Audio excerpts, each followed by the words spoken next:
Today I have new information in the case of Sarah Grace Patrick, the teen who allegedly shot and killed her mom and stepdad in the middle of the night, then posted about the case for months on social media, even urging TikTok content creators to cover it. She also gave a speech at the funeral.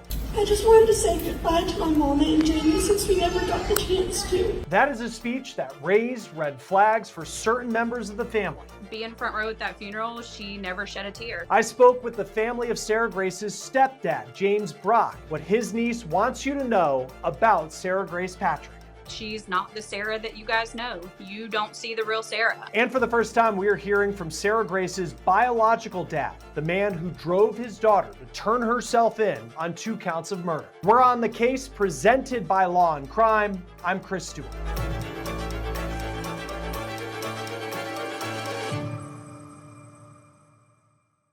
I just did an interview with James Brock's niece. She lost her uncle to murder, and she has a lot to say about the girl who is accused of causing it. I'll have that full interview in just a moment, but we also have some new information on this case that I want to get you. Sarah Grace's biological father is going public with his thoughts since his daughter's arrest. Before I get to that, I want to get you caught up on this case. There has been a lot of developments in just the past week. This is Sarah Grace Patrick. She is 17 years old, the suspect in this case. Back on February 20th of this year, her mom and stepdad were found shot dead in their bed inside their home in Carrollton, Georgia. And these are the victims: James, who many called Jamie, and Kristen Brock. Not only was Sarah in the house the night of the murders, but also the couple's 5-year-old daughter, who law enforcement say found her parents shot dead. In the weeks and months after the murders, Sarah Grace was very public with her feelings on social media. She posted regularly on TikTok, mourning the loss of James and Kristen, and she also spoke at their funeral. Never take a hug or anyone or anything for granted, in love with all that you have in you like they did. And lastly, by not taking people for granted, I want to thank my family, also known as my Cata fam, my grandparents, my siblings, Jaylee, Donnie, Jaden, Jojo, Trent, Tristan, Ashley, and Jesse for helping me get through my worst nightmare. And last but not least, I want to thank Tasha, Bree, Nate, Lane, Kimberly Hayes, Kim Bowling, Katie, and most of all, my father, Angie, and Ben for making such a big difference. Jamie and Mama would have thanked y'all too. I love you guys, and so do they. I'm sorry. You heard her give a list of people at the end that she was thanking for their support. And you also heard her say, quote, sorry, at the end of the speech. We spoke to the spokesperson for the Carroll County Sheriff's Office, who told us, to her, that was a red flag. It also was a red flag for certain members of James Brock's family, and you'll hear about that momentarily. It was just about a week ago that law enforcement announced they had made an arrest in Jamie and Kristen's murders after roughly 5 months of investigating, and the name of the person they say did it: Sarah Grace Patrick. Today, we can confirm that an arrest has been made in the case.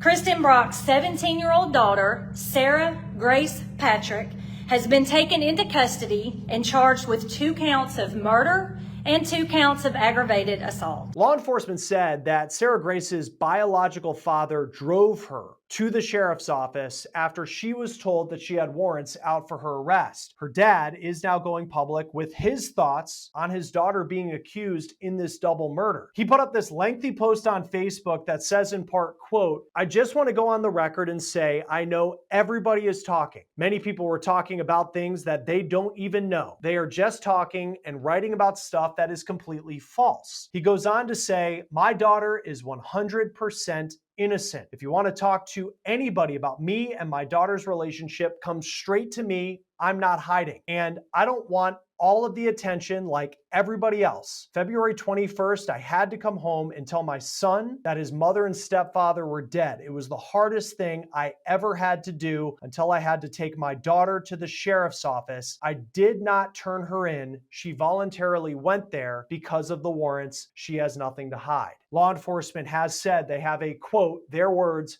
mountain of evidence against Sarah Grace Patrick. But at this point, they have not revealed what specific evidence they have in this case. They also have told me that they're currently interviewing potential suspects and more arrests are possible. While Sarah Grace's dad and her grandfather on her mom's side, who we spoke to, are standing by her, and he says that he believes she's innocent, her grandfather also told me that he has spoken to Sarah in jail and she is maintaining her innocence. The family of James Brock, her stepdad, is now giving their side to the story.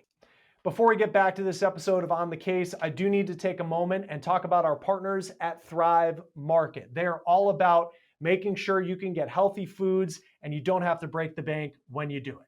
Thrive Market's an online grocery store where you can shop healthy and sustainable products, and all of them are delivered right to your door. And one of the best parts about Thrive Market is they do a lot of the heavy lifting for you. They restrict more than 1,000 questionable ingredients from all of the products that they carry. I really like these sweet potato chips. Great snack for the middle of the day, high protein, low sugar, helps you beat those midday cravings. With Thrive Market, you can shop everything from pantry staples and snacks like I just showed you, but even personal care items from the comfort of your home. And they're committed to sustainability. So not only are you taking care of yourself, but also the planet. And they have an easy to use website and app. That way you can filter your dietary preferences. Maybe you're into keto, you're gluten-free, vegan, or just trying to make healthier decisions. Thrive Market has something for everyone. So if you're ready to make healthy shopping as easy as just a few clicks, join Thrive Market today. We have this QR code on the screen as well as a link below. You can also go to thrivemarket.com/onthecase. That way you'll get 30% off your first order and a free gift when you join Thrive Market today. I spoke to Jamie's niece. She is now speaking on behalf of her side of the family, and she had a lot to say. Join us now to talk a little bit more about this case is Kristen Dowda, who is Jamie Brock's niece. Thank you for joining us on Law and Crime. I know it's been a lot over the past several months, but especially in the past week or so. What was your reaction when Sarah Grace was arrested? I can't say I was totally shocked. We had suspicions of her. But I guess overall, I felt relieved that hopefully, we're going to get justice in this case. The investigators have done so much work over these 5 months. I'm confident that they've gone through everything and to get this arrest, I don't think it's to get 4 warrants too being for murder, makes me feel like they have enough, to have made this arrest for a judge to have signed off on it. So I'm confident we'll get justice in this case now. And you believe that she is the person responsible for the murders of Jamie and Kristen? I do. Was there a moment over the past several months where you kind of reached a point in your head where you felt like she would be the person responsible? It's pretty much from the beginning, the gunshots, of course, that's the big one that left something in everyone's head. How did you not hear the gunshots? It's record now that it was more than 4 shots. It's on record now that the 5-year-old in the house heard them. I mean, I know you go back to it because this is your family, but just the fact that she found her parents just really, I think anybody watching this story, it's something that's just so difficult. In going back, I mean, the house, let's go there. And I know you've been in the home. What is the makeup of it? So the house was very small, and all of the bedrooms are located in the same area. It's not, to my best guess, maybe 8 feet from Jamie and Kristen's room to Sarah's room. Like I said, we know for a fact there's a minimum of 4 shots that were fired. He was on an LVAD machine, and if you've never heard one, it is so loud. You can hear it from outside. It's that way for a reason. It's meant to tell you that something is very wrong with your heart. And like I said, that the 5-year-old in the home heard the shots. And so that's a lot of noise for a small space and for the rooms to be so close. I don't think the TV being on is that relevant. And there's been a lot and I know you were there, the funeral for your uncle and Kristen, and the speech that Sarah gave, this eulogy. Jamie and Mama would have thanked y'all too. I love you guys, and so do they. I'm sorry. What was going through your mind?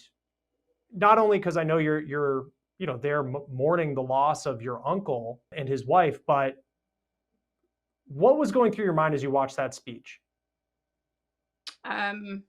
It was one of the weirdest things I've ever seen. I had my best friend with me, and we were just staring at each other the entire time. What is this voice that she's doing? That it sounds like crying. Sure, if you heard of an audio of it, sure, she's crying.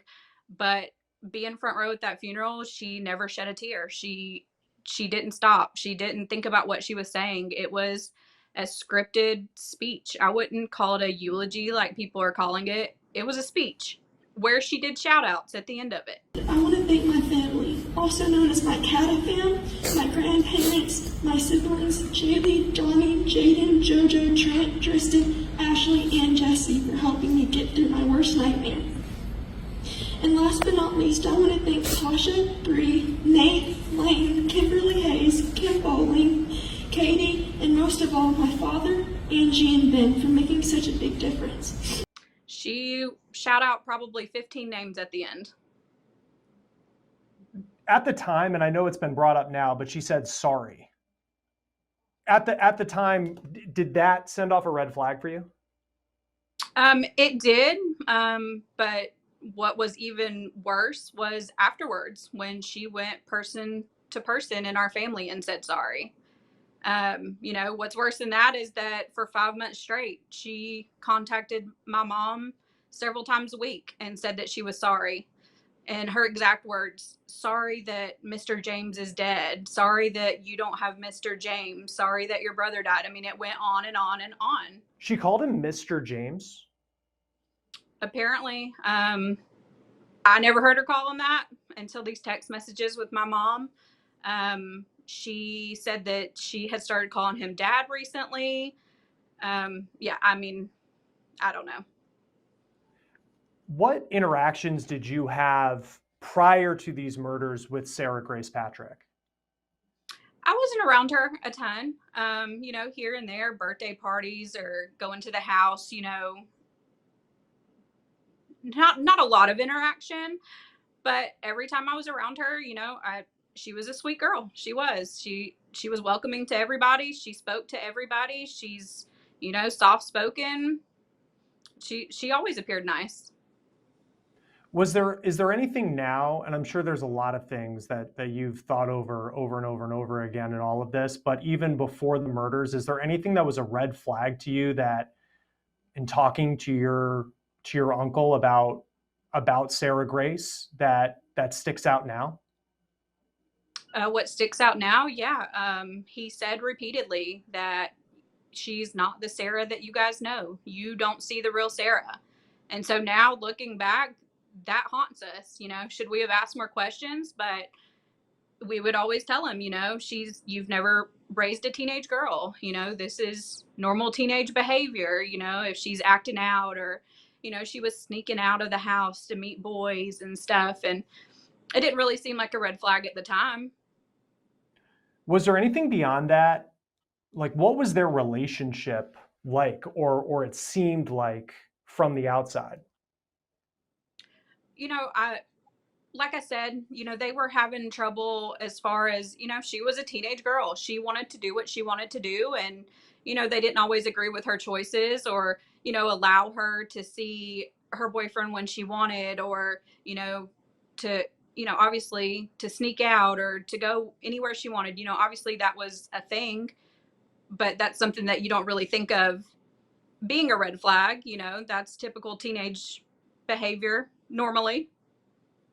Right. I mean, especially if, now that she's accused of murder, that's something that's just, it's so difficult to come to grips with, especially looking, of course, at the social media and the digital footprint that she left behind. What sticks out to, because clearly she's been accused of this, but now when you look back at any of those TikToks, what sticks out to you? I didn't really have to go back and look. I haven't gone back and looked at many of the videos because I was looking at them in real time. And it was always super weird. She made that TikTok right after the murders, and she started posting all of these videos about how much she missed them and she wanted to go back to her house, and she didn't have her phone and she wanted her stuff. And that kind of goes along with it always being about her, and the interviews that have come out now, it's still about her. It's why are they doing this to me? Why is this happening to me? The most recent, that she doesn't like the jail food. It's always about her. And did she ever, or I guess, what type of communication did your family, whether it was your mom, and I know Sarah Grace had texted with her a lot, but I mean, how often was she interacting, I guess, as recently as last month, or what was the timeline after the murders of her communicating with everybody? She contacted my mom pretty much every day. At first, probably multiple times a week. But here recently, in the past couple months, they probably spoke every single day. And my mom was relentless online. She posted every single day. She wanted to know who did this. Of course we had suspicions, but you don't want to be stuck on something. You want anybody that has anything to offer this case to come forward. And she would ask Sarah, hey, can you need to help? You need to try to find this out. Try to, post something online. And she never once reposted anything of my mom. She never tried to help. It just came out that she was messaging content creators, but, she never did anything herself. She never put anything out there herself. Did anyone ever ask from your side of the family, point blank, to Sarah whether she did it? As far as I'm aware, no.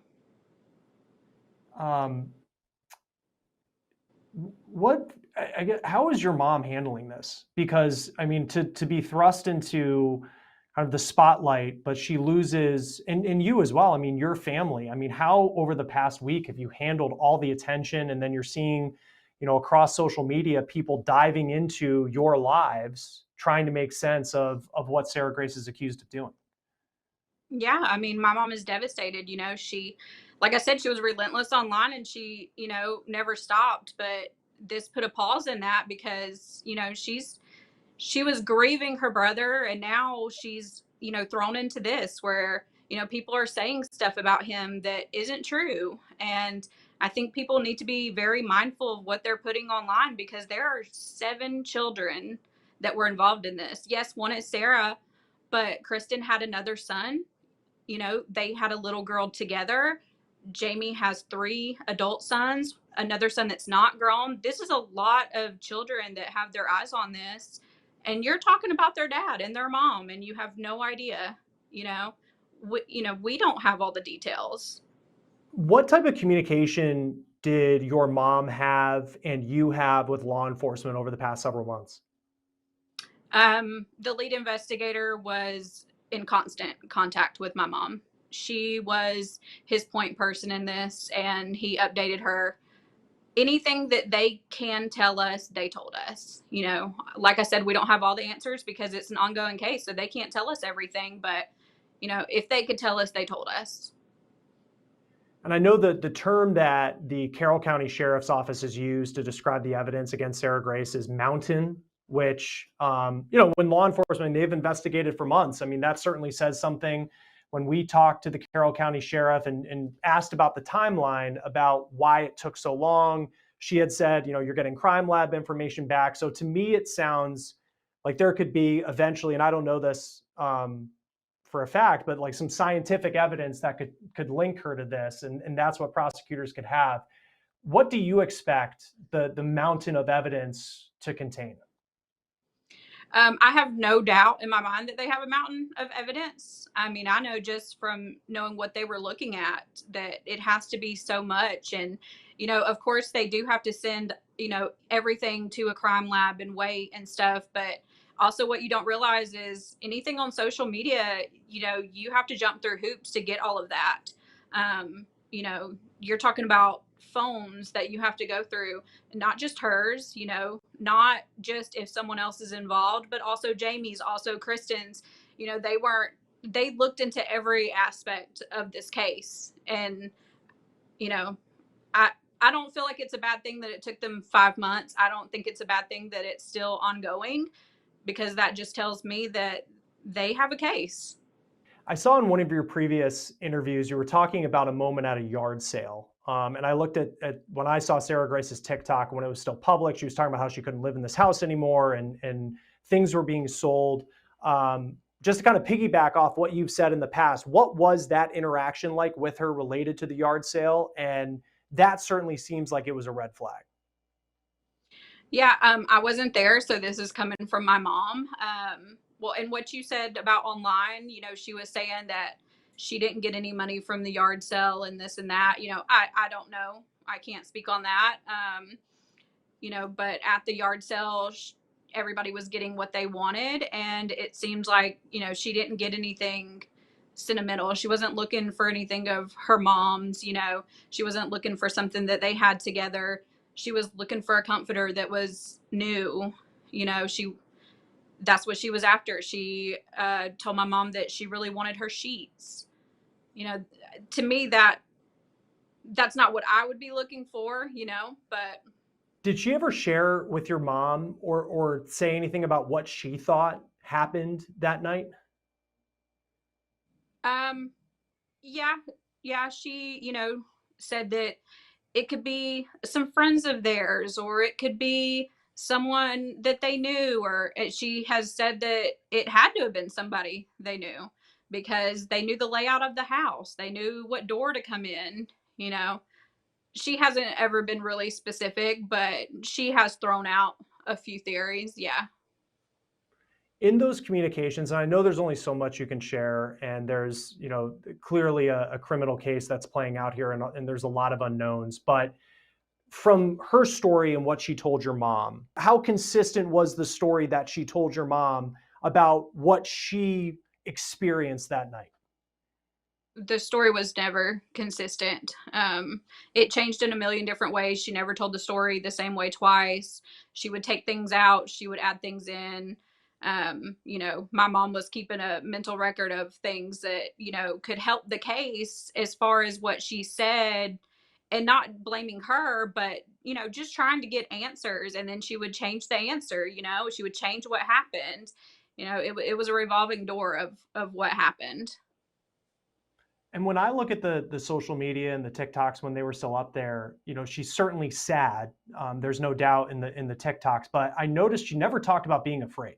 And this was someone who claimed that someone comes into her house and executes her mom and her stepdad. But there's never this kind of call. There's a lot of memorializing, but then not a lot of calls for action other than maybe reaching out to the TikTok creators. Did she ever say anything to your mom, and even you, any communication you had about just the fear of there being this, in her mind, this person who is out there that would have done this? Not really, no. She didn't seem to be afraid. She never said online she was afraid. She certainly wasn't afraid to post, and to post where she was, and to post details of her life. And, I would be terrified of that. And before, right after the murders, I didn't even want my mom to post. I said, you don't need to post. You don't need to have pictures or anything. I know that you want to find who did this, but they're still out there, and you don't know. I mean, is this a dangerous person? We don't know. And she definitely did not feel the same way.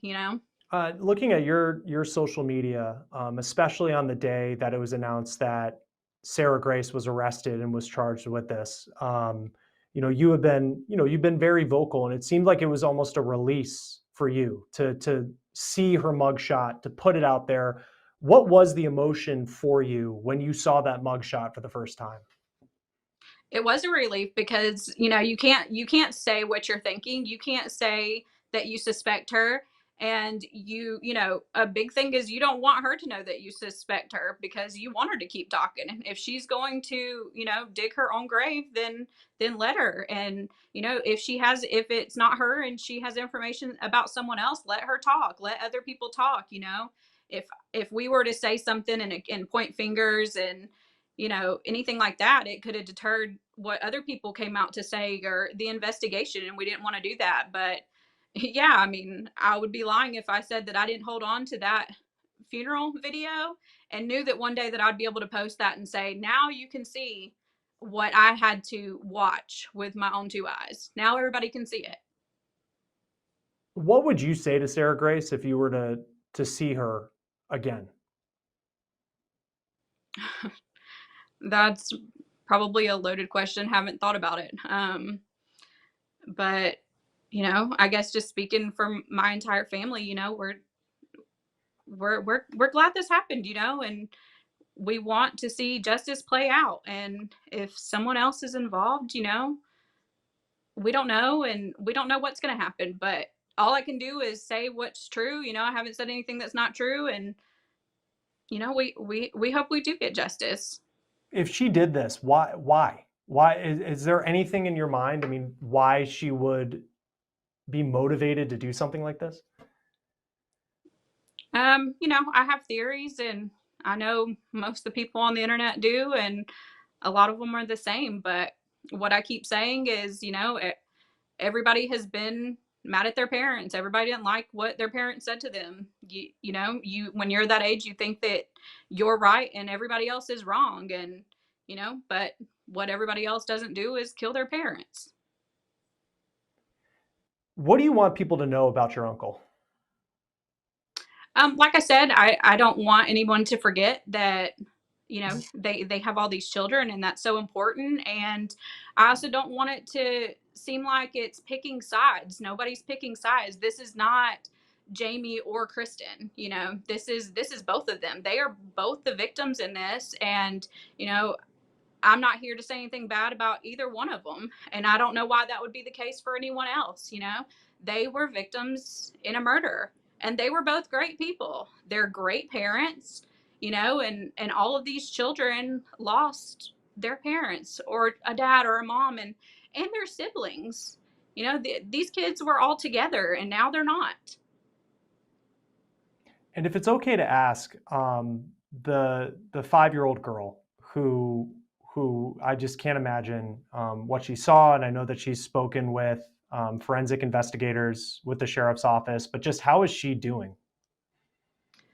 You know, she's 5, so she's, you know, mostly happy, but it doesn't come to a shock to anybody. I'm sure that she is absolutely traumatized. It wasn't something that she should have seen. And, you know, she still talks about her mom and dad. They were extremely close. And, you know, it's not a secret that she is having a hard time, and this is her life forever, you know. And it was bad enough before that she lost her mom and her dad and had to uproot her life. But now she doesn't have her sister either. You know, her sister's in jail. So she's lost a lot. Yeah, she certainly has.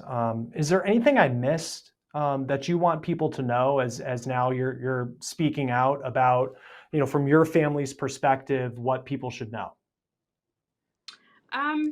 I don't think so. You know, like I said, the most important thing is just to be very cautious about what you say, you know, and everybody has a past, and that doesn't, you know, define who they are. And, you know, from my point of view, that doesn't have anything to do with this case anyway. You know, if you don't think that the investigators have looked into every aspect of their life since they were children, I assure you, you're wrong. You know, they have done so much work in this case. And I think, I'm very confident that they've done the work to prove that this was the arrest that needed to be made. And if they thought that their past was relevant, then, you know, I don't think this would have been the outcome, that the arrest that was made.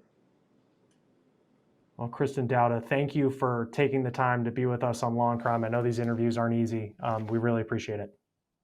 Thank you. Sarah Grace Patrick is facing 2 counts of murder and 2 counts of aggravated assault. That will do it for On the Case, presented by Law and Crime. Subscribe to us on YouTube and Spotify. I'm Chris Stewart. We'll see you next time.